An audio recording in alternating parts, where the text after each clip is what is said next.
Hi, I'm really sorry to interrupt you, but I really feel the need to warn you about the next speaker. She doesn't really deserve to be here. I can only think that the organisers of HTV made a really bad error and thought they were asking a different Sharon Schenker, perhaps.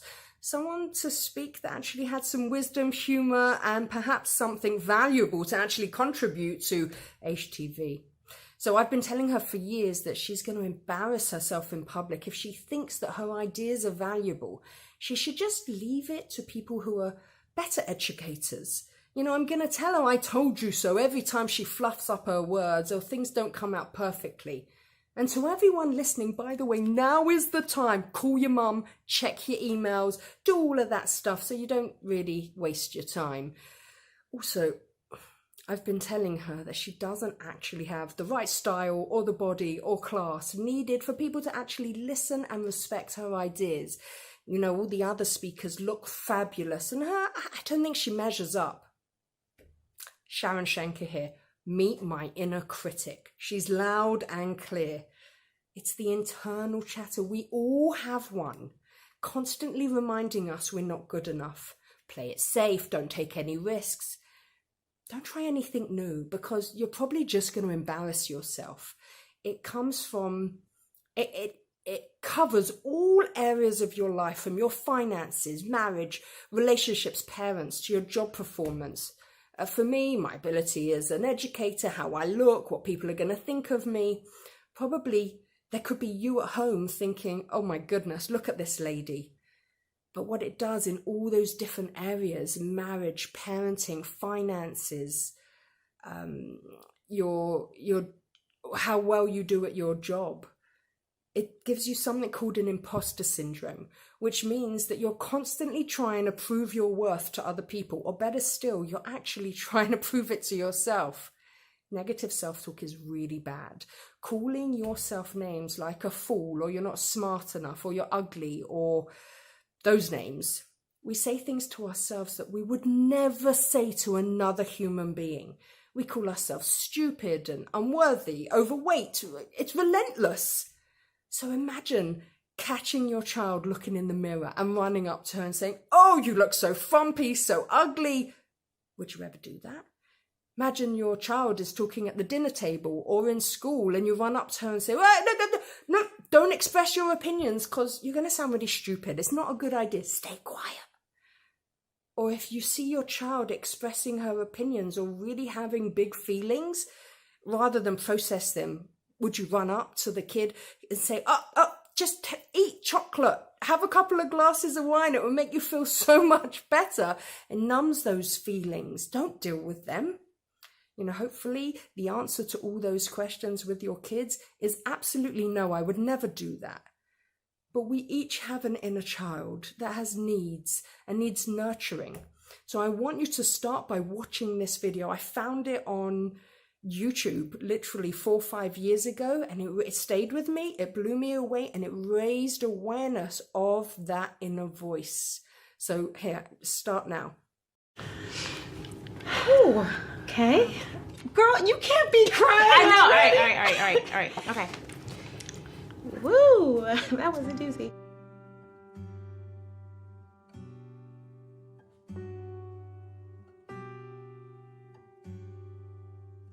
Just a reminder, I love you very much.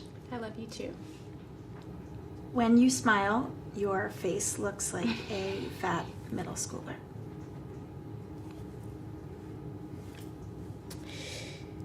Shopping with your body type will never be easy. Everyone is skinnier and prettier than you. The people behind you are staring at the way your fat hangs over your bra. You look so ugly in pictures that I can't even look at them anymore. Face it, with that cellulite, you will never be able to wear white.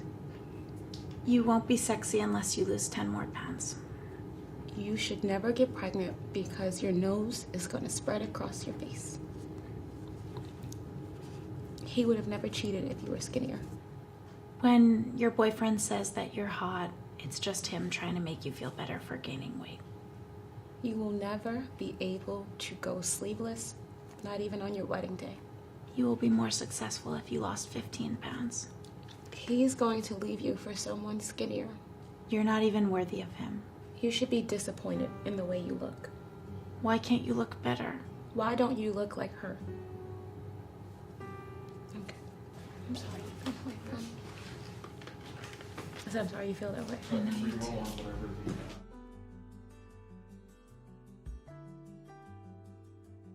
Our friendship started out very vulnerable, which I think that's how we got so close so fast. I knew a lot of the things about you, but I didn't know you had vocalized them to yourself so many times and on such deep levels. When I watched you crying and I watched you, the pain that the words were bringing you, it's like, that is constant. That's literally 24/7 in my mind. That's like a thing that even since we did the video. How many times have you watched it?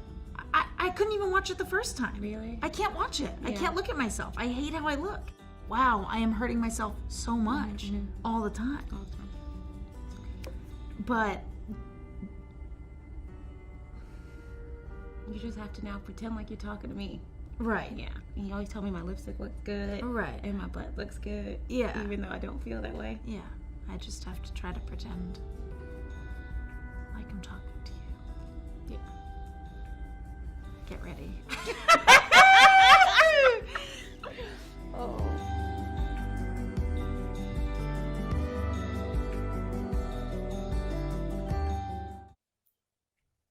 It's an amazing video, right?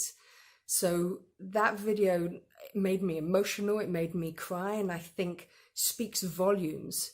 But Judaism speaks about avoiding speaking badly about other people. It's called Lashon Hara because it can literally destroy lives. So the same applies to self-destructive inner voice that we have. It can destroy your life. We also have a Torah obligation of self-esteem because it literally affects your ability to have meaning and purpose for what you were created to do in this world. If you don't feel good about yourself, you're not going to achieve it. You know, the emotional quality of your life is completely dependent on how you talk to yourself on the inside.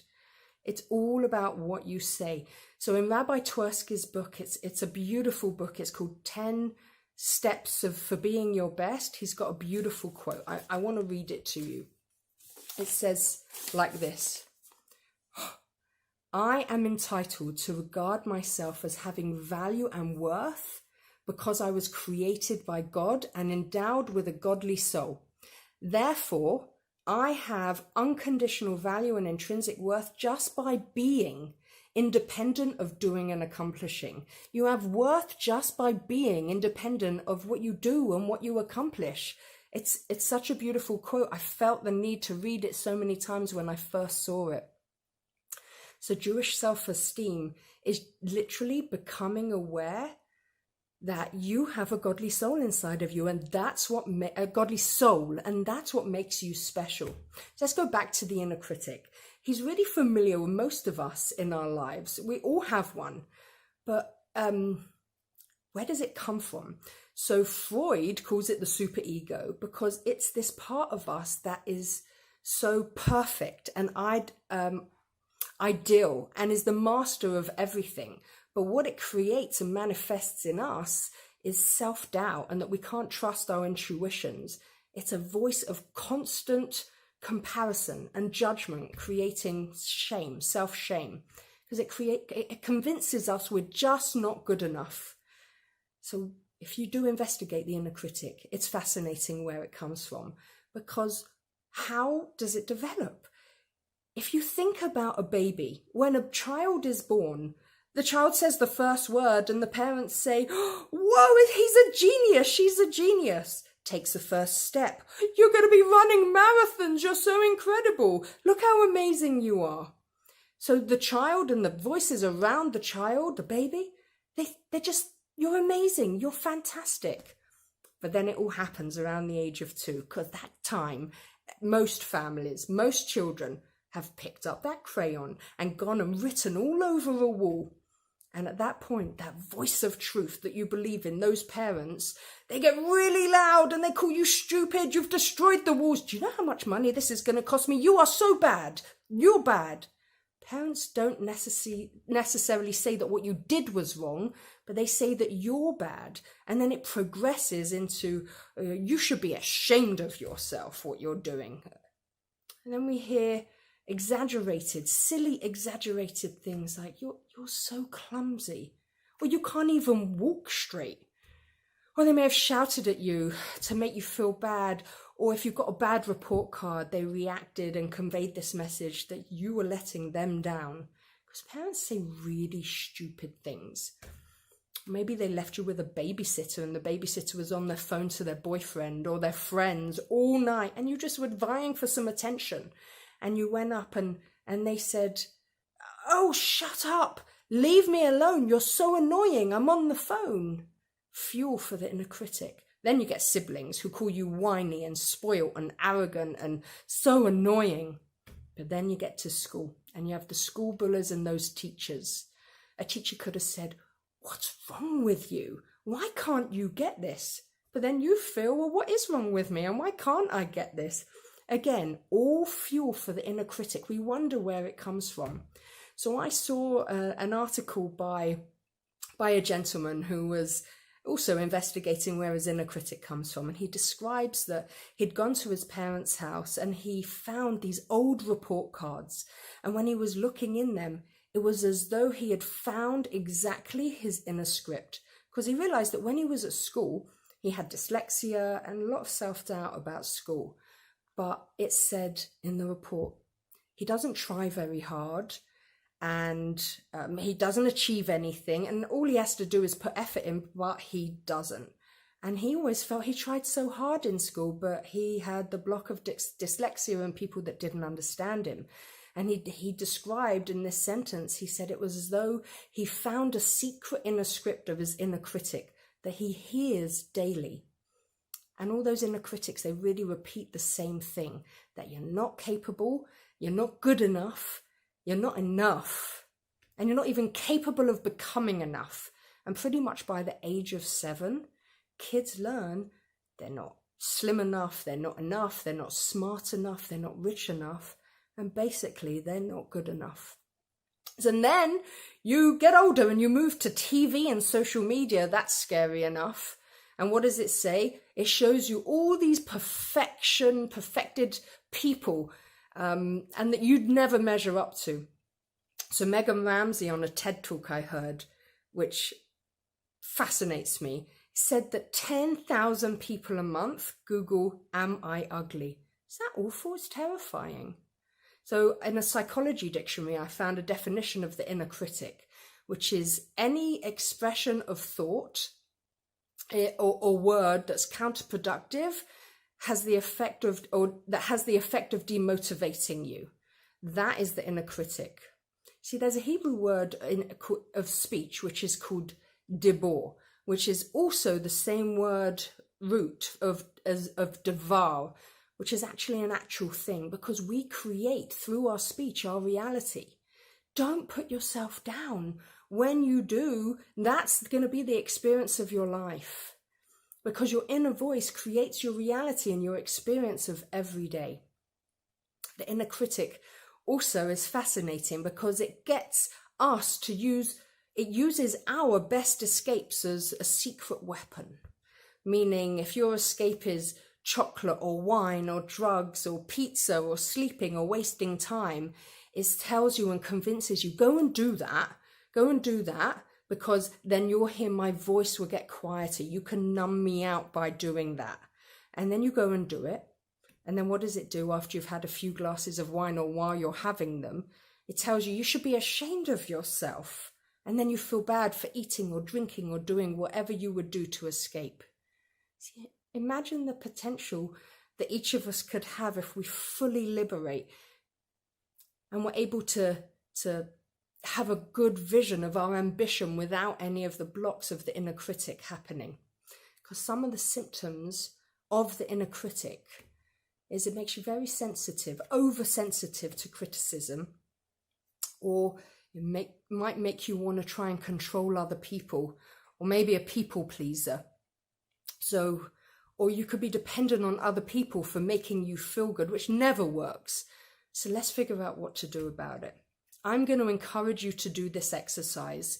Think of the above video. The video is incredible. If we would never speak to our friend that way, we should never, ever think of speaking to ourselves that way. So either now or after, I want you to get a pen and a red pen and a pencil and a piece of paper, a lined one, hopefully. And I want you to write down all the lies you tell yourself. This I found from a woman called Lisa Nichols, and I saw it on, she's a motivational speaker. And she said it's called Exposing the Lies. And that's really what I want all of you to do. So every other line, I want you to write down all the lies that you tell yourself in pencil, just like in the video that we saw above.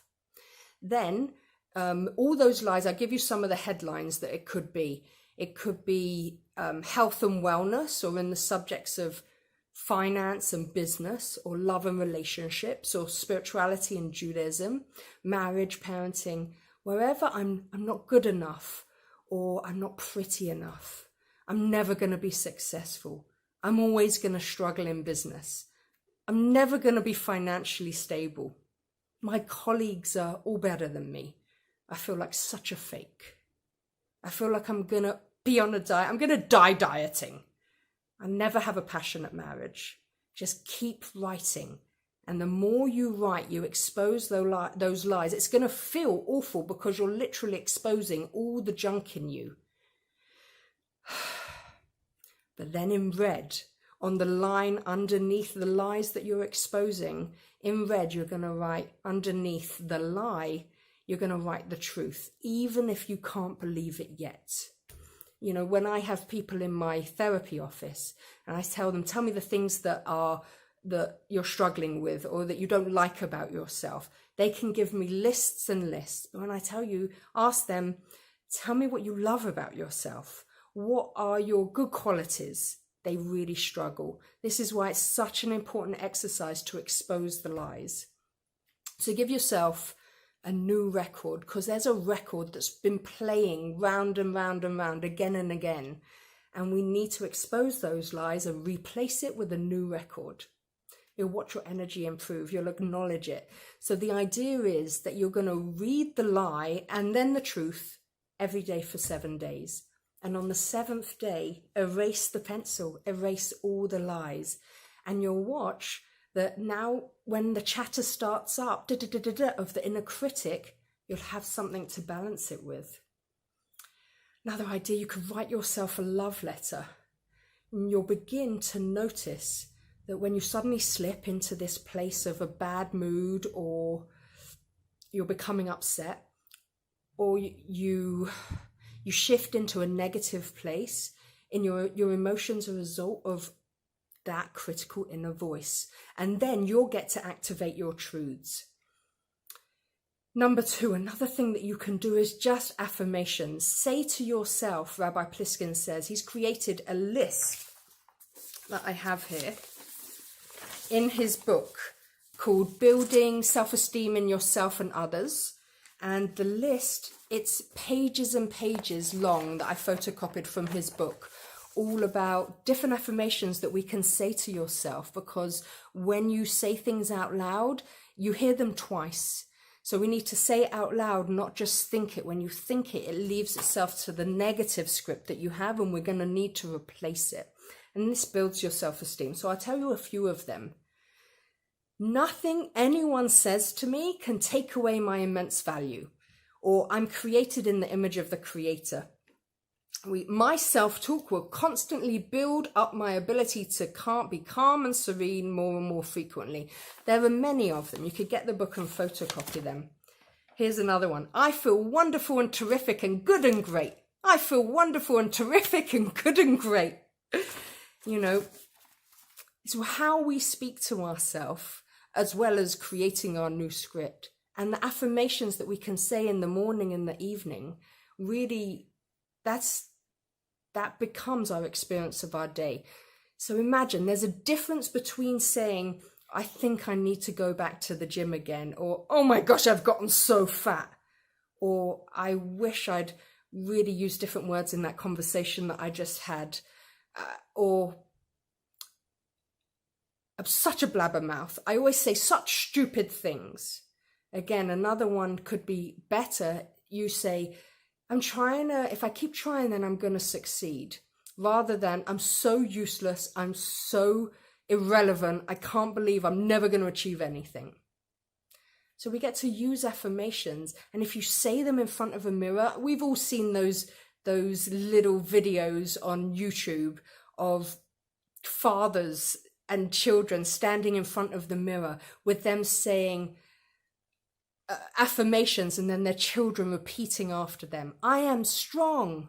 I am great. I am honest. I am, and it goes on. They're beautiful. You should search them on YouTube. So I believe in myself and my unlimited potential. Another idea is that you can look at mirrors and say, this is going to be a great day, instead of being critical.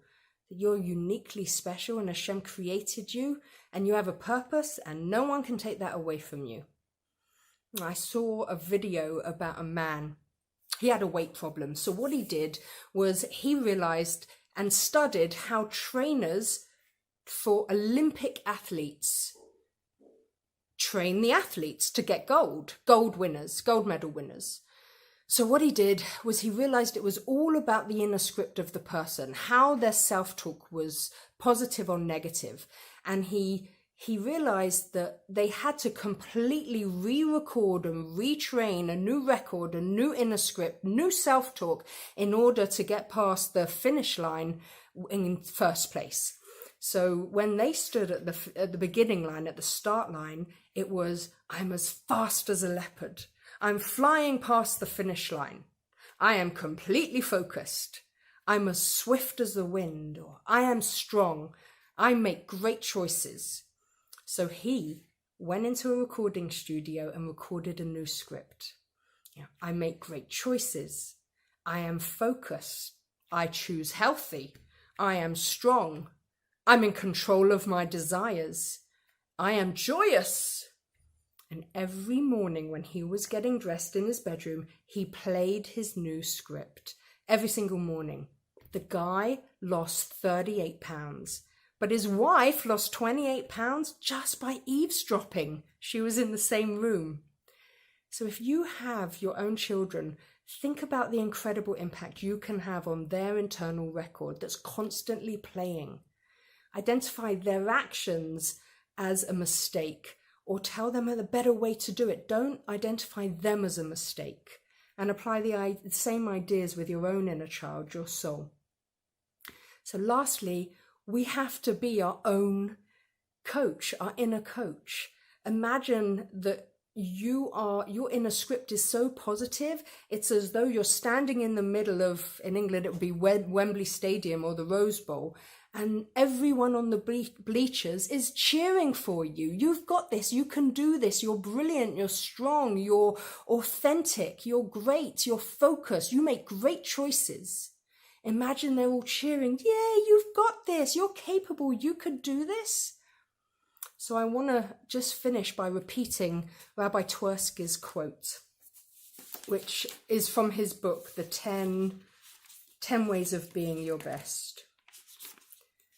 So it says here, reading, okay, I am entitled to regard myself as having value and worth because I was created by God and endowed with a godly soul. Therefore, I have unconditional value and intrinsic worth just by being, not by doing and accomplishing. It's incredible, right? See, Jewish self-esteem is knowing that your value, your intrinsic value, is that you have a soul, that godly part inside of you. So enjoy exposing the lies, rewriting your own script, and seeing the world through a Jewish lens of how incredible you are.